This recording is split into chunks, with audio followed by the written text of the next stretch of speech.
Equilibrium का video number 6 और chemical equilibrium रासायनिक साम्य का ये अंतिम वीडियो होने जा रहा है।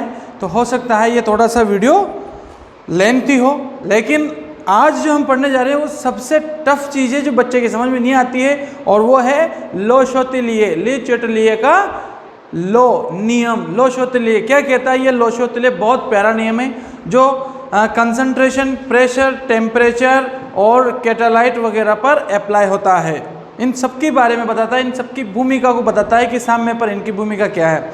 तो दोस्तों प्यारे बच्चों, सबसे पहले तो एक चीज़ कर दो ना यार, जो फ्री में होता है, इस वीडियो को लाइक कर दो और सब्सक्राइब कर दो। इसके लिए कोई पैसा नहीं कर रहा, नहीं लगता है। मैं कह रहा हूँ ये वीडियो देखने के बाद लो शोतिलिये नियम से आपको कोई प्रॉब्लम नहीं आएगी, और साम्य को प्रभावित करने वाले कारकों को भी कोई समस्या आने वाली नहीं है। ओके, तो सबसे पहले देखते हैं लो शोतिलिये का नियम।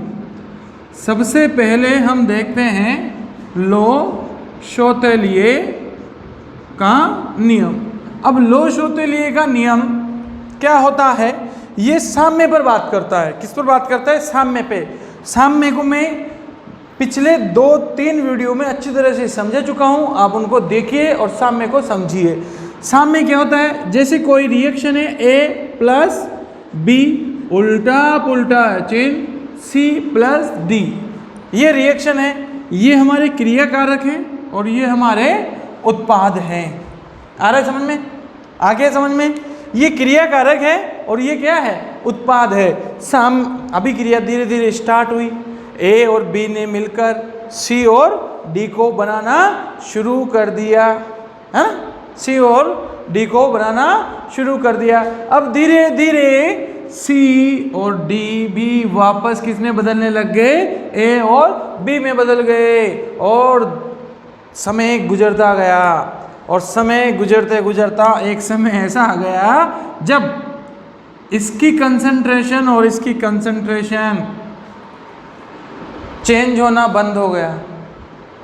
न अब इसकी सांद्रता बदल रही है, न इसकी सांद्रता बदल रही है। तो बच्चे सोचते हैं, या बाहर से देखने पर ऐसा लगता है, क्या ये रिएक्शन बंद हो गई? बिल्कुल भी नहीं प्यारे बच्चों, ये रिएक्शन बंद नहीं हुई। यहाँ पर इधर से उधर और उधर से इधर, मतलब अग्रभिक्रिया फॉरवर्ड रिएक्शन और बैकवर्ड रिएक्शन जो है उसकी वेलोसिटी बराबर हो जाती है। मतलब वेलोसिटी ऑफ फॉरवर्ड रिएक्शन और वेलोसिटी ऑफ बैकवर्ड रिएक्शन जो है वो बराबर हो जाती है। अर्थात जिस समय में ए और बी जितनी स्पीड से सी और डी में बदलते हैं, उतनी स्पीड से सी और डी वापस किस में बदल जाते हैं? ए और बी में बदल जाते हैं, और यहाँ साम्य स्थापित हो जाता है। मतलब दोनों तरफ का वेग बराबर हो जाता है। ए बी सी डी में बदल रहे हैं, और सी और डी किस में बदल रहे हैं? ए और बी में बदल रहे हैं। ठीक है, और ये इधर जा रहे हैं, ये इधर जा रहे हैं, और दोनों तरफ का वेग बराबर है। इसका मतलब हमारी रिएक्शन किस में है? साम्य में है। और साम्य में है तो साम्य पर होने के कारण ये आराम कर रही है। साम्य पर है, रिएक्शन क्या कर रही है? आराम कर रही है। आराम का मतलब कुछ भी नहीं हो रहा है, यहाँ पर आराम से बड़े मजे से ए और बी किस में बदल रहे हैं? सी और डी में बदल रहे हैं, और सी और डी किस में बदल रहे हैं? ए और बी में बदल रहे हैं, बड़े आराम से। सामने वाले को पता ही नहीं चलता है कि रिएक्शन चल भी रही है या नहीं चल रही है। अब आ जाता है यहाँ पर लो शोतिलिये, और लो शोतिलिये आता है बिल्कुल क्रोधित होकर, बिल्कुल क्रोधित होकर। जैसे परशुराम जी आते हैं, हाँ, शिव धनुष टूटने पर, और शिव धनुष जो बिल्कुल शांत रखा हुआ था, लेकिन किसी ने कोई आया और उसको तोड़ दिया, तो परशुराम जी को गुस्सा आ जाता है। वैसे ही लो शोतिलिये बीच में आ जाता है जब साम्य स्थापित हो गया। जब साम्य स्थापित हो जाता है तो लो शोतिलिये क्या कहता है? क्या कहता है ये नियम? देखिए, ये नियम ये कहता है कि जब भी आप किसी साम्य पर, कोई अभिक्रिया साम्य पे है, यदि आप उसमें किसी भी प्रकार का चेंज कर देते हो, साम्य पर किसी भी प्रकार का, चाहे कंसंट्रेशन सांद्रता में, चाहे प्रेशर दाब पर, चाहे वॉल्यूम, चाहे टेम्परेचर, चाहे कैटालाइट, चाहे अक्रिय पदार्थ, किसी भी तरह का चेंज कर देते हो साम्य पर, तो ये साम्य, ये अभिक्रिया उस दिशा में अपने आप चली जाएगी जिससे हमने जो परिवर्तन किया है उस परिवर्तन का प्रभाव समाप्त हो जाए। आया समझ में? मैंने बोला आया समझ में? क्या कह रहा है लोशोतले, क्या कह रहा है कि ये अभिक्रिया साम्य पे है। यदि हमने यहाँ पर कोई भी चेंज कर दिया तो वो चेंज इसको साम्य को पसंद नहीं आता है। जैसे बिल्कुल साफ ब्लैक बोर्ड है और कोई टीचर ऐसे होते हैं जिनको ब्लैक बोर्ड बहुत साफ होना पसंद रहता है। अब छोटा बच्चा आया और पेन से उस पर कोई डायग्राम, कोई लाइन खींच के चला गया और उसको बिगाड़ के चला गया, तो टीचर्स को ये चीज़ समझ में बहुत ज़्यादा उसको गुस्सा आ जाता है, उसको ये चीज़ पच नहीं पाती है, तो वो तुरंत जाता है, बच्चे की पिटाई करता है और वो जो लिखा है उसको मिटा देता है। आए समझ में? ये साम्य है। और ये लोशोतले कह रहा है, मैं नहीं कह रहा, लोशोतले बता रहा है इसने हमको। हाँ, जैसे कुछ हमारे घर पर जो महिलाएं होती हैं उनको ये पसंद होता है कि यार ये चीज़ साफ रहनी चाहिए, बिल्कुल साफ। अगर जब तक साफ है ना तब तक वो बहुत खुश रहती है।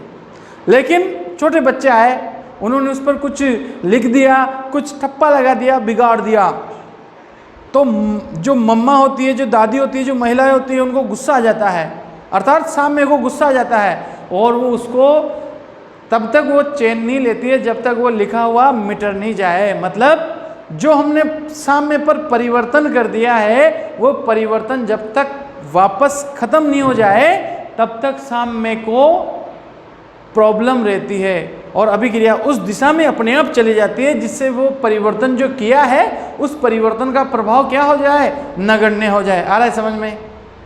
आया समझ में? मैंने जो एग्जाम्पल दिए हैं आए समझ में? हमने कोई भी चीज़ कर दी और कोई भी चीज़ कर दी तो सामने वाले को उससे डिस्टर्ब हो रहा है, तो वो तब तक उसके दिमाग में वो कीड़ा चलता रहेगा कि उस चीज़ को हटाया जाए वहाँ से, तब जाके वो वापस नॉर्मली हो पाएगा, है ना। चलो इसको हम केमिस्ट्री के हिसाब से देख लेते हैं, घर के हिसाब से तो हमने देख लिया, अब केमिस्ट्री के हिसाब से देख लेते हैं। तो प्यारे बच्चों, ये साम्य पर अभिक्रिया है और साम्य पर जो अभिक्रिया है हमने इस पर क्या किया, कुछ चेंज कर दिया, तो ये अभिक्रिया इस दिशा में चली जाएगी, या तो आगे जाएगी या पीछे जाएगी, ऐसे वापस जब तक चलती रहेगी जब तक जो अपन ने चेंज किया है वो चेंज, वो परिवर्तन शून्य नहीं हो जाए, उसका प्रभाव खत्म नहीं हो जाए। ओके, तो सबसे पहले जो चेंज देखते हैं हम लोशोतले नियम में, जो साम्य को प्रभावित करते हैं कारक, वो है साम्य को प्रभावित करने वाले कारक में सबसे पहले सांद्रता, कंसंट्रेशन, सांद्रता। ओके, सबसे पहले सांद्रता। अब सांद्रता में क्या होता है, हम जानते हैं कि सांद्रता और वेग एक दूसरे के समानुपाती होता है। यदि आपने सांद्रता को बढ़ाया तो वेग बढ़ेगा। याद आया गुलबर्ग और पीवागे का नियम? गुलबर्ग और पीवागे क्या कहता था वो, कि सांद्रता बढ़ाने पर वेग भी बढ़ेगा, सीधा कंसंट्रेशन और जो वेलोसिटी होती है वो प्रोपोर्शनल होती है। ओके, यहाँ पर देखो प्यारे बच्चों, नंबर 1 N2 प्लस 3H2 उल्टा पुल्टा चिन्ह और लिख दिया मैंने 2NH3। आप ध्यान से देखिए इस वीडियो को, आपको मजा आएगा इस वीडियो को देखने में। यहाँ पर N2H2 मिलकर NH3 का निर्माण कर रहा है। ओके, साम्य स्थापित हो गया, दोनों मिलकर NH3 बना रहे हैं और उतने ही वेग से NH3 क्या बना रहा है, N2 और H2। और ये रिएक्शन किस पे आ गई प्यारे बच्चों, बता दो फटाफट, किस पे आ गई ये रिएक्शन, साम्य पे आ गई। अब सब बराबर है, आराम से है। अब किसी सिरफिरे को ये सूझा तो वो उठ के गया और उसने क्या किया, थोड़ा सा NH3 मिला दिया। थोड़ा सा क्या मिला दिया, NH3 मिला दिया, मतलब उत्पाद की सांद्रता क्या कर दी, बढ़ा दी। अब तुमने क्या किया, उत्पाद की सांद्रता को बढ़ाया, तो साम्य क्या करेगा, उस सांद्रता को घटाएगा। आ रहा है समझ में? तुम जो कर रहे हो उसका उल्टा कौन करेगा, साम्य करेगा। ये कौन कह रहा है, लोशोतले के नियम के अनुसार इस तरह से साम्य प्रभावित होता है। तुमने क्या किया, NH3 की सांद्रता को बढ़ाया। अब NH3 की सांद्रता को बढ़ाया तो साम्य क्या करेगा, उस सांद्रता को घटाएगा। और घटेगा कब, जब NH3 वापस किस में बदल जाएगा, N2 में और H2 में। मतलब अभिक्रिया कौन सी दिशा में चलेगी, प्रतिप दिशा में। यदि तुमसे पूछ लिया जाए कि ये अभिक्रिया साम्य पे, और यदि यहाँ NH3 मिला दिया जाए, ऐड कर दिया जाए, तो उत्पाद की सांद्रता बढ़ेगी। तो साम्य उस सांद्रता को बराबर करने के लिए अभिक्रिया को कौन सी दिशा में लेके आएगा? पश्चिम दिशा में। मतलब क्या बढ़ेगा? N2 और H2 बढ़ने लग जाएगा और NH3 घटने लग जाएगा। ओके, आया समझ में? यदि यहाँ पर इस अभिक्रिया में यदि N2 को बढ़ा दिया जाए, यदि इसमें N2 को ऐड कर दिया जाए, तो N2 नाइट्रोजन की सांद्रता बढ़ जाएगी, और नाइट्रोजन की यदि सांद्रता बढ़ जाएगी तो क्या होगा? नाइट्रोजन की सांद्रता बढ़ जाएगी तो क्या होगा? भाई भाई भाई बता दो फटाफट, क्या बढ़ाया हमने? क्रियाकारक। तो क्रियाकारक की सांद्रता बढ़ गई, तुमने बढ़ाई क्रियाकारक की सांद्रता, तो साम्य क्या करेगा? क्रियाकारक की सांद्रता को कम करने की कोशिश करेगा, और वो क्या बनाना स्टार्ट कर देगा? अमोनिया। मतलब अभिक्रिया कौन सी दिशा में चलेगी? अग्र दिशा में, क्योंकि तुमने क्रियाकारक को बढ़ाया तो साम्य उसको घटाएगा। घटाएगा कैसे? क्रियाकारकों को किस में बदल देगा? वो उत्पाद में बदल देगा। तो यदि तुमने N2 को बढ़ाया तो अभिक्रिया कौन सी दिशा में चलेगी? अग्र दिशा में। आगे बात समझ में? ऐसी सेम कंडीशन अप्लाई होगी किसके साथ? H2 के साथ। सेम कंडीशन अप्लाई होगी किसके साथ? H2 के साथ। यदि तुमने H2 को बढ़ाया तो क्रियाकारक को बढ़ाया, और साम्य उसकी कंसंट्रेशन को कम करने के लिए क्या करेगा? कौन सी? हाँ, हाइड्रोजन ज़्यादा से ज़्यादा जल्दी नाइट्रोजन से क्रिया करेगा और NH3 को प्रोड्यूस करेगा। मतलब अभिक्रिया कौन सी दिशा में चलेगी? अग्र दिशा में। बहुत सिंपल सी बात है कि साम्य पर यदि क्रियाकारकों को बढ़ा दिया जाए, इनकी कंसंट्रेशन बढ़ा दी जाए, तो अभिक्रिया अग्र दिशा में चलेगी, और साम्य पर यदि उत्पाद की सांद्रता बढ़ा दी जाए तो अभिक्रिया पश्चिम दिशा में चलेगी। ओके, आया समझ में? एक और एग्जाम्पल, चलो एक और एग्जाम्पल देख लेते हैं प्यारे बच्चों। एक और एग्जाम्पल, H2, I2 और 2HI। ओके, बताओ फटाफट से, मेरे पास 3 क्वेश्चन है यहाँ पे, 3 क्वेश्चन है। अगर HI की सांद्रता बढ़ा दी जाए तो क्या होगा? साम्य पर यदि HI की सांद्रता बढ़ा दी जाए तो क्या होगा? बच्चे जवाब दे रहे हैं कि उत्पाद है, उत्पाद की सांद्रता बढ़ा दी जाए तो अभिक्रिया उल्टी चलेगी, है ना? क्योंकि तुमने उत्पाद की सांद्रता बढ़ाई। साम्य क्या करेगा? उत्पाद की सांद्रता को घटाएगा।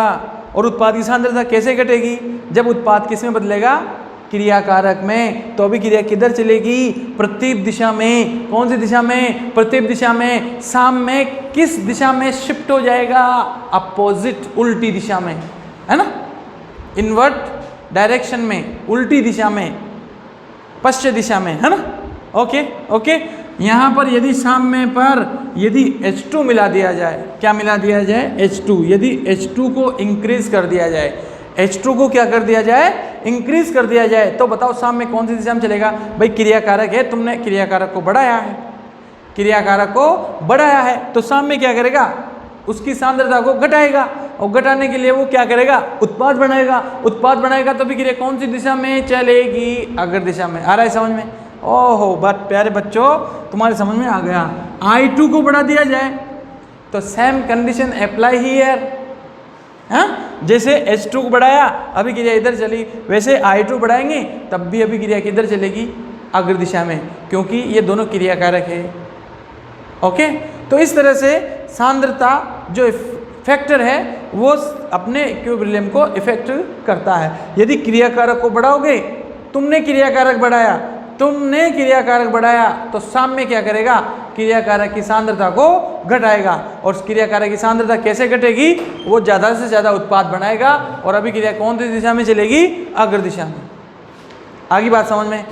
यदि तुमने उत्पाद बढ़ाया, उत्पाद की सांद्रता बढ़ाई, तो साम्य क्या करेगा? उत्पाद की सांद्रता को घटाएगा, तो अभिक्रिया कौन सी दिशा में चलेगी? पश्चिम दिशा में चलेगी, प्रतिप दिशा में चलेगी। आया सांद्रता समझ में आ गई? यदि आपसे कह दिया जाए कि HI को बनाने के लिए किसकी सांद्रता बढ़ानी चाहिए, तो ऑफकोर्स H2 और I2 की सांद्रता बढ़ानी चाहिए। तो यह है सांद्रता का इफेक्ट। किसका इफेक्ट? सांद्रता। आई समझ में? सांद्रता समझ में आ गई? हाँ, कमेंट कर दो भाई। अरे फ्री है यार, सब फ्री है तुम्हारे लिए। हाँ, लाइक करना फ्री है, सब्सक्राइब करना, कमेंट्स करना, क्वेश्चन पूछना फ्री है, फिर क्या है?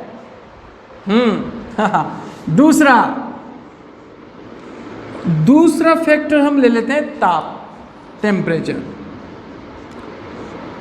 और इसको हमने पहले भी पढ़ा है प्यारे बच्चों, टेम्परेचर पहले पढ़ा था, एक बार पढ़ चुके हैं हम इसको, टेम्परेचर को। साम्य पर टेम्परेचर को पढ़ा हमने। यदि अभिक्रिया दो प्रकार की होती है, ऊष्माक्षेपी और ऊष्माशोषी।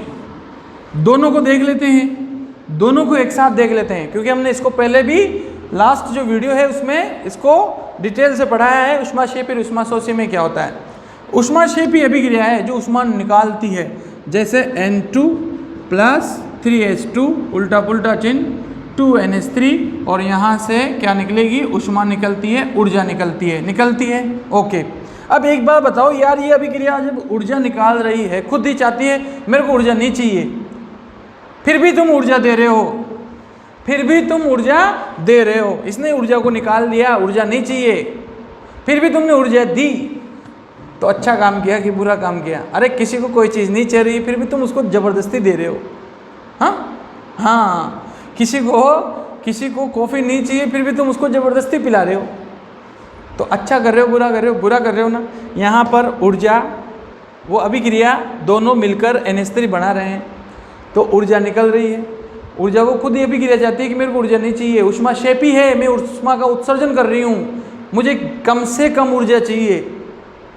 अब यहाँ पर अगर तुमने ऊर्जा, यदि टेम्परेचर यहाँ बढ़ा दिया तो गलत बात होगी, और टेम्परेचर बढ़ा दिया तो उत्पाद क्या होगा, घटेगा, और उत्पाद घटेगा तो अभिक्रिया कौन सी दिशा में चलेगी, प्रतिप दिशा में, क्योंकि यहाँ पर ताप बढ़ाना बुरी बात है, और बुरी बात का मतलब उत्पाद कम और क्रियाकारक ज़्यादा, मतलब अभिक्रिया कौन सी दिशा में चलेगी, उत्पाद की सांद्रता कम और क्रियाकारक की सांद्रता क्या होने लग जाएगी, बता दो फटाफट, क्रियाकारक की सांद्रता बढ़ने लग जाएगी। मतलब अभिक्रिया कौन सी दिशा में चलेगा, अभिक्रिया कौन सी दिशा में चलेगी, प्रतिप दिशा में। कौन सी दिशा में चलेगी अभिक्रिया, प्रतिप दिशा में। आ रहा है समझ में, ये प्लस है, क्या है ये, प्लस। अगर इस प्लस को मैं यहाँ से यहाँ लेके आऊँ तो ये किस में होगी, माइनस में। देखो यहाँ पर एक बार और बता देता हूँ, 3N2 + 3H2 माइनस ऊर्जा हो ही नहीं हुई, ये प्लस ऊर्जा इधर लेके आए तो माइनस ऊर्जा, और उसके बाद 2NH3। अब एक बात बताओ, अब ये भी क्रियाकारक के रोल में आ गया, आया नहीं आया, आ गया ना। तो यहाँ पर क्रियाकारक को किस में करना है, माइनस घटाना है, तब जाकर NH3 का निर्माण ज़्यादा से ज़्यादा हो पाएगा। आ रहा है समझ में, नहीं आया समझ में। यहाँ देखो, चलो इसको एक ऊर्जा न मानकर हम इसको भी रिएक्टेंट या प्रोडक्ट मान लेते हैं। अब एक बात बताओ, हमने देखा है पिछले बार कि इधर की सांद्रता बढ़ाओगे तो अभिक्रिया इधर जाएगी, यदि तुमने ऊर्जा बढ़ा दी तो अभिक्रिया इधर जाएगी। आया समझ में। इसको भी आप तो उत्पाद ही मान लो, एक NH3 है, एक ऊर्जा है, इसकी सांद्रता बढ़ाओगे तो अभिक्रिया किधर चलेगी, उत्पाद की सांद्रता तुमने बढ़ाई तो साम्य क्या करेगा, उसकी सांद्रता को कम करेगा। यदि तुमने ऊर्जा बढ़ाई, ऊर्जा बढ़ाते अभिक्रिया किधर चलेगी, उल्टी दिशा में, उल्टा काम होगा, उत्पाद घटने लग जाएगा और क्रियाकारक बढ़ने लग जाएगा। आया समझ में। ये किसके लिए, ऊष्माक्षेपी। तो ऊष्माक्षेपी अभिक्रियाओं में हमेशा याद रखना कि ताप बढ़ाना गलत बात है। यदि तुमने ताप बढ़ाया, गलत बात है, तो अभिक्रिया कौन सी दिशा में चलेगी, वापस उल्टी दिशा में चलेगी, प्रतिप अभिक्रिया में, प्रतिप दिशा में। और प्रतिप दिशा में चलेगी तो ध्यान रखना, उल्टी दिशा में चलेगी तो क्रियाकारक तो बढ़ जाएंगे और उत्पाद घट जाएंगे, तो साम में रिवर्स डायरेक्शन में फॉरवर्ड हो जाएगा। आ रहा है समझ में। ये कौन सी, ऊष्माक्षेपी। शोषी की बात कर ले हम, ऊष्माशोषी अभिक्रिया N2 + O2 उल्टा पुल्टा चिन्ह और 2NO और माइनस ऊष्मा। अब यहाँ पर देखो माइनस ऊष्मा है, ऊष्मा निकल नहीं रही, इसको ऊष्मा चाहिए। कौन सी अभिक्रिया है, ऊष्माशोषी। ये अभिक्रिया ओपन चैलेंज कर रही है कि मुझे ऊष्मा मिलेगी तभी मैं संपन्न होंगी, नहीं तो मैं संपन्न नहीं होंगी। कौन कह रही है, मैं नहीं कह रहा, रिएक्शन कह रही है। ऊष्माशोषी अभिक्रिया है, इसको ऊष्मा चाहिए। ये देखो यहाँ माइनस, ये ऊष्मा को उड़ा नहीं रहा, इसको ऊष्मा गेन करनी है, ऊष्मा चाहिए इसको, क्योंकि इस माइनस को मैं इधर लाऊंगा तो ये प्लस में आएगी, ऊष्मा आएगी नहीं आएगी? देखो देखो, माइनस ऊष्मा इधर लाया तो ये किस में हो गई? प्लस में। हुई नहीं हुई? अब इस अभिक्रिया को अब देखो, अगर वहाँ समझ में नहीं आया तो अब देखो। ऊष्मा शोषी अभिक्रिया में यदि तुम्हें उत्पाद बढ़ाना है तो ऊष्मा को भी क्या करना पड़ेगा? बढ़ाना पड़ेगा, क्योंकि इधर की साइड ऊष्मा आ गई ना प्लस में, इसको बढ़ाओगे ना तुम। आ रहा है समझ में? आ रहा है समझ में? मैं बता रहा हूँ, जो माइनस ऊष्मा को मैं इधर ले आया, इधर आते ये प्लस में हो गई। अब ये 3 क्रियाकारक हो गए, यूँ समझ सकते हो तुम। कितने क्रियाकारक हो गए? 3 क्रियाकारक, N2, O2 और ऊष्मा। अब इनमें से किसी को भी बढ़ाओगे ना तो अभिक्रिया अग्र दिशा में चलेगी और उत्पाद बढ़ेंगे। और एक बात बताओ यार, अभिक्रिया क्यों कराते हो? उत्पाद के लिए कराते हैं ना। हाँ, क्रियाकारक मिलकर क्या बनाते हैं? उत्पाद। तो हमें क्या चाहिए? उत्पाद चाहिए। तो ऊष्मा शोषी अभिक्रियाओं के लिए हमें क्या करना पड़ेगा? N2 बढ़ाओ, O2 बढ़ाओ, मतलब क्रियाकारक बढ़ाओ, या फिर ऊष्मा भी बढ़ाओ। और ऊष्मा बढ़ाना अच्छी बात होगी, जिससे हमें क्या मिलेगा? ज़्यादा से ज़्यादा NO उत्पाद मिलेंगे, उत्पाद की सांद्रता। तो हमेशा याद रखो कि ऊष्मा शोषी अभिक्रियाओं में, कौन सी अभिक्रियाओं में? ऊष्मा शोषी अभिक्रियाओं में ताप बढ़ाना अच्छी बात होगी, क्योंकि ताप बढ़ाओगे तो ज़्यादा से ज़्यादा उत्पाद मिलेगा और रिएक्शन कौन सी डायरेक्शन में जाएगी? फॉरवर्ड। कौन सी डायरेक्शन में जाएगी? फॉरवर्ड डायरेक्शन में। आ रहा है समझ में? आ गया सर? आ गया? तो इस तरह से ये है ताप, इस तरह से क्या है ये? ताप। कुछ तो लोग कहेंगे, लोगों का काम है कहना, पढ़ते रहो बच्चों तुमको डॉक्टर बनना। ताप समझ में आ गया? अब इसके बाद हम लेते हैं प्रेशर। तीसरा कारक जो साम्य को प्रभावित करता है वो है प्रेशर। ओके, प्रेशर का मतलब होता है दाब। क्या होता है प्रेशर का मतलब? दाब, प्रेशर, P। एक बात बताओ, कोई भी गैस है, गैस में मैंने प्रेशर बढ़ाया, तो प्रेशर जब बढ़ाया तो गैस कम होएगी या ज़्यादा होएगी? ये बता दो तुम। तो इतना सा सिंपल सी बात है यार। गैस में मैंने प्रेशर बढ़ाया तो गैस कम होएगी कि ज़्यादा होएगी? गुब्बारा है, देखा है गुब्बारा मेले में मिलता है, छोटे छोटे बच्चे लाते हैं, धूं धूं धूं धूं करते रहते हैं। हाँ, करते हैं ना। तो गैस का गुब्बारा है, उसमें मैंने प्रेशर बढ़ाया, तो प्रेशर बढ़ाया तो गैस का वॉल्यूम क्या हुआ? कम हुआ। मतलब गैस ने अपने आयतन में क्या लाई? कमी। गैस ने क्या किया? अपने आयतन में क्या लाई? कमी। कमी क्यों आई? क्योंकि मॉलिक्यूल्स क्या हो गए? पास पास आ गए। अणु जो है वो क्या हो गए? पास पास आ गए। आ रहा है समझ में? तो इसी तरह से प्रेशर पे ध्यान से देखो। प्रेशर एग्जाम्पल ले लेते हैं, अरे यही ले लेते हैं, N2 + 3H2 बेस्ट एग्जाम्पल है। N2 + 3H2 और 2NH3। ये रिएक्शन है प्यारे बच्चों, और ये रिएक्शन किस पर है? साम्य पर। यह रिएक्शन किस पे है? किस पे है? साम्य पर। किस पे है ये अभिक्रिया? साम्य पर। और अभिक्रिया साम्य पर है। अब हमने यहाँ पर प्रेशर बढ़ा दिया, हमने यहाँ पर क्या कर दिया? प्रेशर बढ़ा दिया। अब प्रेशर बढ़ा दिया तो क्या होगा? हाँ, जानते हो ना, PV = nRT। R क्या है? कांस्टेंट। और टेम्परेचर भी यदि कांस्टेंट है, गैस की मात्रा भी कांस्टेंट है, तो PV = कांस्टेंट होगा। PV बराबर क्या होगा? कांस्टेंट। अरे R कांस्टेंट है, ताप कांस्टेंट है, और गैस की मात्रा मतलब स्मॉल n जो मोलों की संख्या है वो भी अगर कांस्टेंट है, निश्चित है, सब निश्चित है, तो PV = कांस्टेंट। और P व्युत्क्रमानुपाती क्या हो जाएगा? V। मतलब बॉयल्स आया याद? बॉयल्स आ गया ना याद? हाँ, PV में बॉयल्स। P व्युत्क्रमानुपाती V। अगर तुमने P बढ़ाया तो V कम होगा। अगर तुमने P को बढ़ा दिया, अगर तुमने P को क्या कर दिया?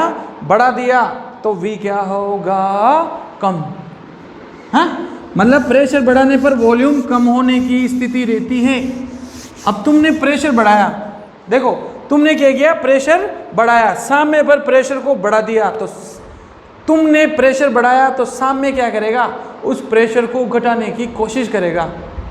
और प्रेशर कब कम होगा, इधर देखो, यहाँ देखो, यहाँ देखो, 1 और 3, टोटल कितने अणु हो रहे हैं, टोटल कितने अणु हो रहे हैं, 4 अणु, है ना। और इधर कितने अणु हैं, 2 अणु।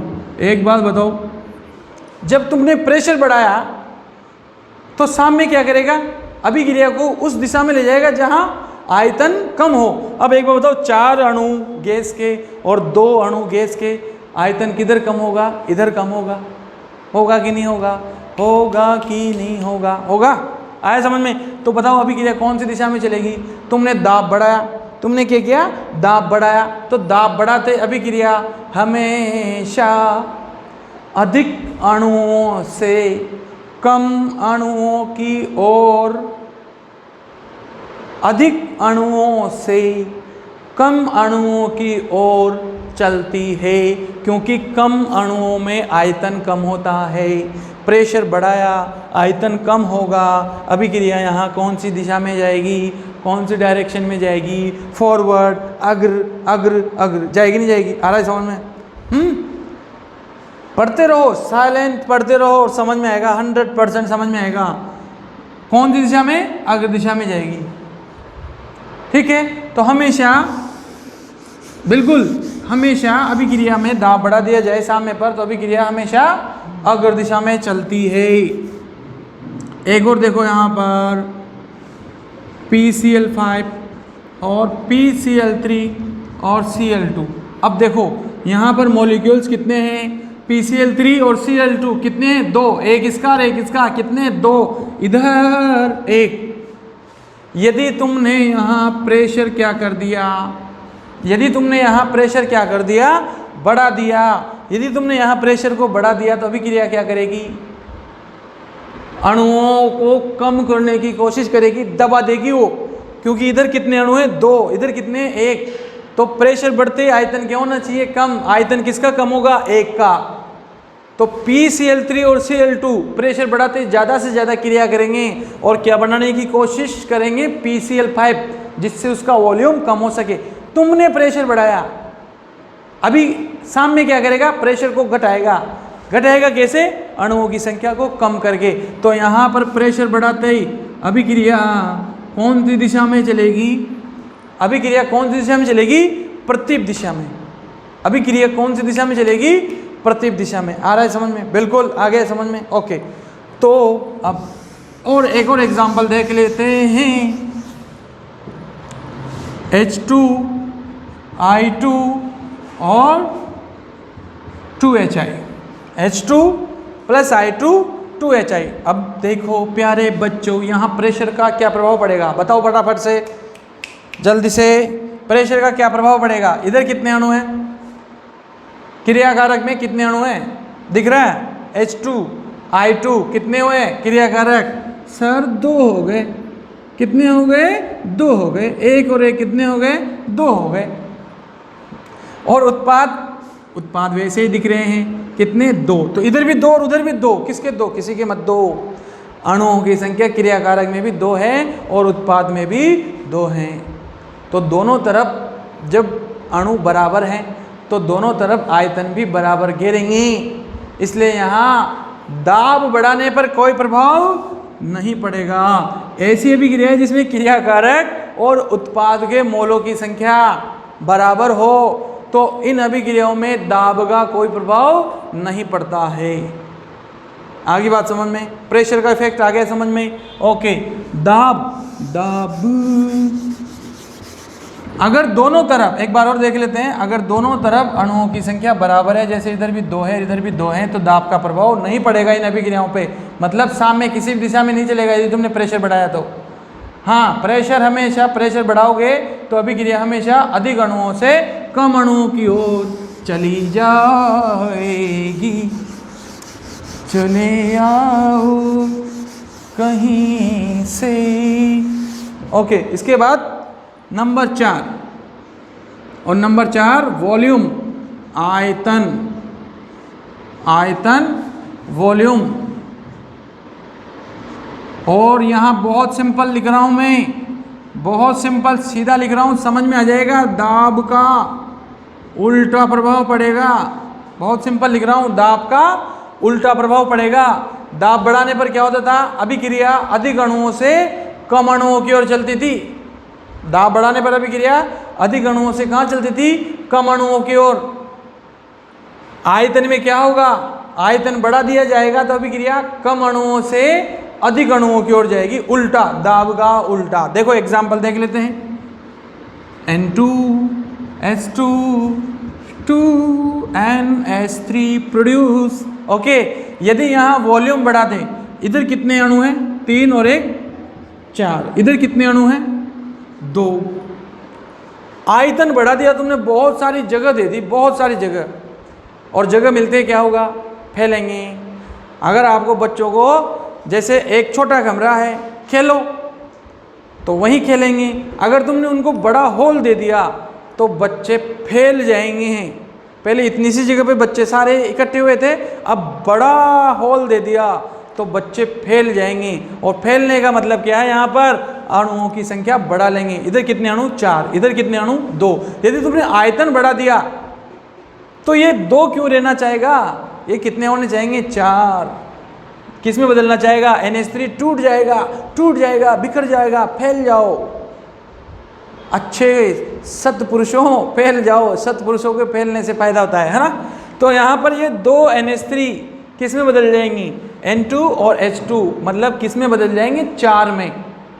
दाब बढ़ाने पर क्या होता था? 4 किस में बदलता था? 2 में। आयतन बढ़ाया तो 2 किस में बदलेगा? 4 में। आया समझ में?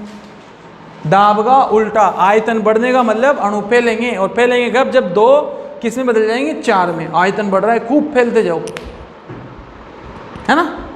आ रहा है समझ में? तो यहां पर अभिक्रिया साम्य किधर चलेगा? साम्य किधर चलेगा? प्रतीप दिशा में। साम्य किधर चलेगा? प्रतीप दिशा में। एक एग्जांपल, PCl5 उल्टा पुल्टा चिन्ह, PCl3 और क्या? Cl2। आयतन बढ़ा दो, आयतन बढ़ा दो। इधर कितने अणु हैं? 2। इधर कितने अणु हैं? 1। आयतन बढ़ाते क्या होगा? अभिक्रिया किधर? फैलना। PCl5 क्यों? ये छोटी छोटी जिंदगी जीना क्यों पसंद करेगा PCl5? PCl5 बड़ी जिंदगी, टूट जाए, बिखर के, दूर दूर जाके जीना पसंद करेगा।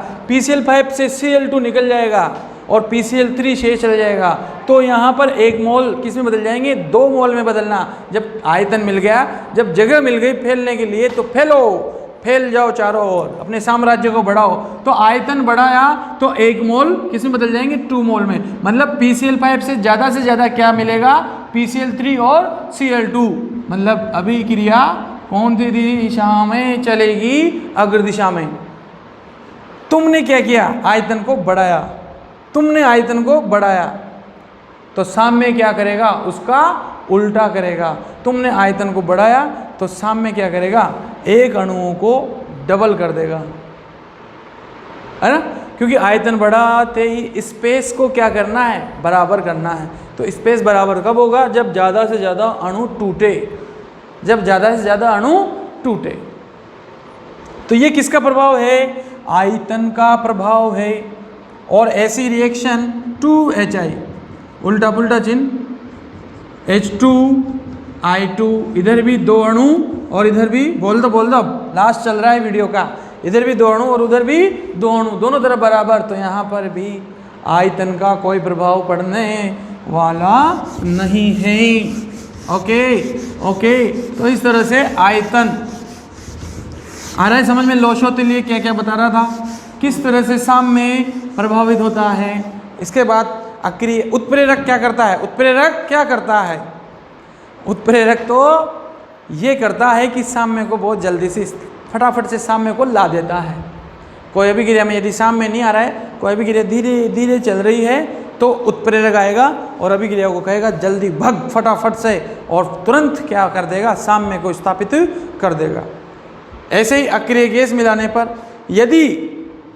यदि वॉल्यूम कांस्टेंट नहीं है, यदि वॉल्यूम कांस्टेंट नहीं है, जैसे ये अब ये फिक्स नहीं है, फिक्स नहीं है। यहाँ पर हमने क्या लगा रखा है, बैंड लगा रखा है जो घर्षणहीन है, जो वायुरोधी है ना, और मूव कर सकता है।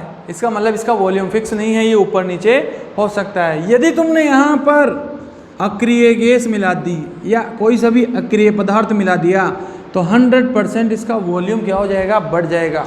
अक्रिय गैस मिला दिया और यदि यह क्या है, वायुरोधी है, घर्षणहीन है और भारहीन है, पिस्टन है, यदि तुमने इसमें अक्रिय गैस मिला दिया तो वॉल्यूम बढ़ेगा, और वॉल्यूम बढ़ेगा तो तुम्हें पता है अभिक्रिया हमेशा कम अणुओं से अधिक अणुओं की ओर चलना पसंद करेगी। मतलब साम्य कौन सी दिशा में जाएगा, कम अणुओं से अधिक अणुओं की ओर। तो ये है कुछ कारक जो साम्य को प्रभावित करते हैं। कैसा लगा वीडियो, समझ में आया? 5 टॉपिक एक एक करके। सबसे पहले सांद्रता, दूसरी बार ताप, तीसरी बार प्रेशर, और चौथा कारक है उत्प्रेरक। उत्प्रेरक क्या करता है, साम्य को जल्दी ला देता है। और उसके बाद अक्रिय पदार्थ जो मैंने बताया आपको। तो ये है बच्चों जो साम्य को प्रभावित करते हैं। यदि आपको ये वीडियो पसंद आया है तो एक बार फिर से मैं कह रहा हूँ, कोई पैसा नहीं लगता है यार, सब फ्री है, सिर्फ एक बटन दबाना है, लाइक कर दो और सब्सक्राइब कर दो, तुम्हारा कुछ नहीं जाता है ना। ओके, इसके बाद जो ठोस द्रव साम्य है, जो बर्फ़ का पिघलना, प्रेशर कुकर का जो थ्योरी है, उसको हम एक छोटा सा नेक्स्ट वीडियो में, वीडियो नंबर 7 में लेके आएंगे। तब तक के लिए बाय बाय।